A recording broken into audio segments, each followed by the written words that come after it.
Apple company के को founder Steve jobs ने अपनी most famous speech stay hungry stay foolish में अपनी लाइफ पर बेस्ड 3 स्टोरीज शेयर की थी। उनकी ये 3 कहानियां इतनी मोटिवेशनल थी कि अगर कोई इंसान इन्हें सुन ले और उसके मोरल्स को अपने जीवन में उतार ले तो उसकी लाइफ भी बदल सकती है और वह भी स्टीव जॉब्स जितना सक्सेसफुल इंसान बन सकता है। स्टीव जॉब्स की first story connecting the dots मैं आपको सुना चुकी हूँ और second story love and loss भी मैं आपको सुना चुकी हूँ। जिन्होंने ये 2 स्टोरीज नहीं सुनी है वो ऊपर दिए गए आई बटन पर क्लिक करके वह स्टोरीज सुन सकते हैं। स्टीव जॉब्स की स्पीच की थर्ड कहानी डेथ के ऊपर है। स्टीव जॉब्स अपनी तीसरी कहानी कुछ इस तरह से शुरू करते हैं। मेरी तीसरी कहानी डेथ के बारे में है। जब मैं 17 साल का था तो मैंने एक कोट पढ़ा था जो कुछ इस तरह था, यदि आप हर रोज ऐसे जिए जैसे कि ये आपकी जिंदगी का आखिरी दिन है तो आप किसी न किसी दिन सही साबित हो जाएंगे। इसने मेरे दिमाग पे एक इम्प्रेशन बना दिया और तब से पिछले 33 सालों से मैंने हर सुबह उठकर शीशे में देखा और खुद से एक सवाल किया है, अगर ये मेरी जिंदगी का आखिरी दिन होता तो क्या मैं आज वो करता जो मैं करने वाला हूँ? और जब भी लगातार कई दिनों तक जवाब नहीं होता है, मैं समझ जाता हूँ कि कुछ बदलने की ज़रूरत है। इस बात को याद रखना कि मैं बहुत जल्द मर जाऊँगा मुझे अपनी लाइफ के बड़े डिसीजंस लेने में सबसे ज़्यादा मददगार होता है, क्योंकि जब एक बार डेथ के बारे में सोचता हूँ तब सारी एक्सपेक्टेशंस, सारा प्राइड, फेल होने का डर, सब कुछ गायब हो जाता है और सिर्फ वही बचता है जो वाकई ज़रूरी है। इस बात को याद करना कि एक दिन मरना है किसी चीज़ को खोने के डर को दूर करने का सबसे अच्छा तरीका है। आप पहले से ही नंगे हैं, ऐसा कोई रीज़न नहीं है कि आप अपने दिल की ना सुने। करीब 1 साल पहले पता चला कि मुझे कैंसर है। सुबह 7:30 बजे मेरा स्कैन हुआ। इसमें साफ साफ दिख रहा था कि मेरे पैनक्रियास में ट्यूमर है। मुझे तो पता भी नहीं था कि पैनक्रियास क्या होता है। डॉक्टर ने लगभग यकीन के साथ बताया कि मुझे एक ऐसा कैंसर है जिसका इलाज संभव नहीं है और बस अब मैं 3 से 6 महीने का मेहमान हूँ।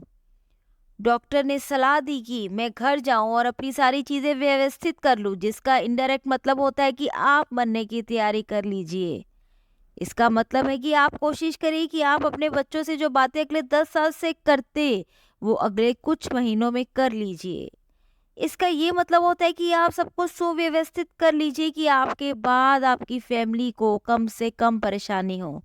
इसका ये मतलब होता है कि आप सबको गुड बाय कर दीजिए। मैंने इस डायग्नोसिस के साथ पूरा दिन बिता दिया। फिर शाम को मेरी बायोप्सी हुई जहां मेरे गले के रास्ते पेट से होते हुए मेरे इंटेस्टाइन में एक एंडोस्कोप डाला गया और सुई से ट्यूमर के कुछ सेल्स निकाले गए।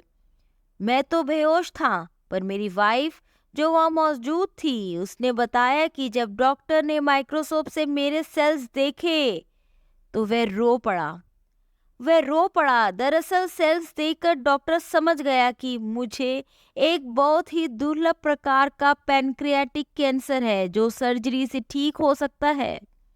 मेरी सर्जरी हुई और सौभाग्य से मैं अब ठीक हूँ। मौत कितना करीब मैं इससे पहले कभी नहीं पहुंचा और उम्मीद करता हूँ कि अगले कुछ दशकों तक पहुंचूं भी नहीं। यह सब देखने के बाद मैं और भी विश्वास के साथ कह सकता हूँ कि डेथ एक यूजफुल बट इंटेलेक्चुअल कॉन्सेप्ट है।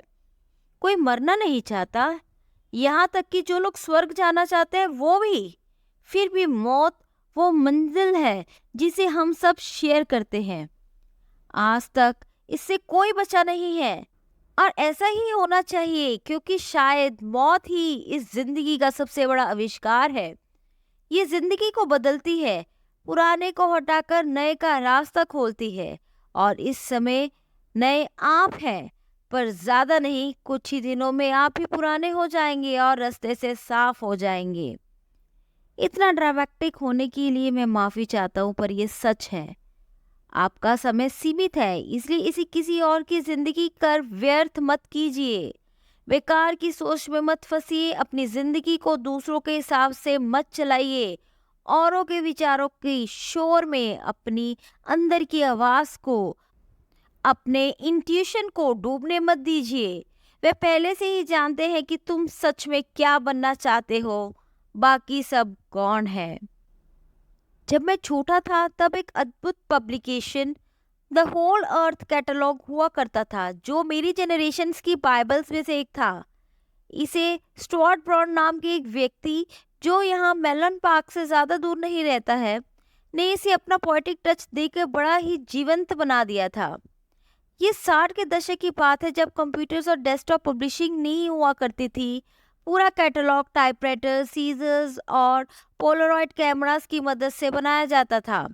वो कुछ कुछ ऐसा था मानो गूगल को एक बुक की फॉर्म में कर दिया गया हो, और वह भी गूगल के आने के 35 साल पहले। वह एक आदर्श था, अच्छे टूल्स और महान विचारों से भरा हुआ था। स्टुअर्ट और उसकी टीम ने द होल अर्थ कैटलॉग के कई इश्यूज निकाले और अंत में एक फाइनल इशू निकाला। ये 70 के दशक का मध्य था और तब मैं आपके जितना था। फाइनल इशू के बैक कवर पे प्रातःकाल का किसी गांव की सड़क का दृश्य था। वो कुछ ऐसी सड़क थी जिस पे यदि आप एडवेंचरस हो तो किसी से लिफ्ट मांगना चाहेंगे, और उस पिक्चर के नीचे लिखा था, स्टे हंग्री स्टे फुलिश। ये उनका फेयरवेल मैसेज था जब उन्होंने साइन ऑफ किया, स्टे हंग्री स्टे फुलिश। और मैंने अपने लिए हमेशा यही विश किया है। और अब जब आप लोग यहाँ से ग्रेजुएट हो रहे हैं तो मैं आपके लिए भी यही विश करता हूँ, stay hungry stay foolish. Thank you all very much. तो दोस्तों, ये थी स्टीव जॉब्स की famous speech stay hungry stay foolish की स्टोरी डेथ। ये स्पीच स्टीव जॉब्स ने स्टैनफोर्ड यूनिवर्सिटी के स्टूडेंट्स को दी थी जब वो ग्रेजुएट होने वाले थे। Hope you like the story. इस स्पीच की पहली 2 कहानियां आप ज़रूर सुने, वह भी आपको बहुत मोटिवेट करेंगी। अगर आपको मेरा वीडियो अच्छा लगा है तो वीडियो को लाइक करें और इस स्टोरी को ज़्यादा से ज़्यादा लोगों पे शेयर करें, ताकि वह भी ऐसी स्टोरी सुनकर अपनी ज़िंदगी बदल सके। और जिन्होंने अभी तक मेरे चैनल को सब्सक्राइब नहीं किया है तो वो मेरे चैनल को सब्सक्राइब करके बेल आइकन दबा दें, ताकि आगे आने वाली वीडियो का नोटिफिकेशन आपको मिल सके। Till then, goodbye, take care.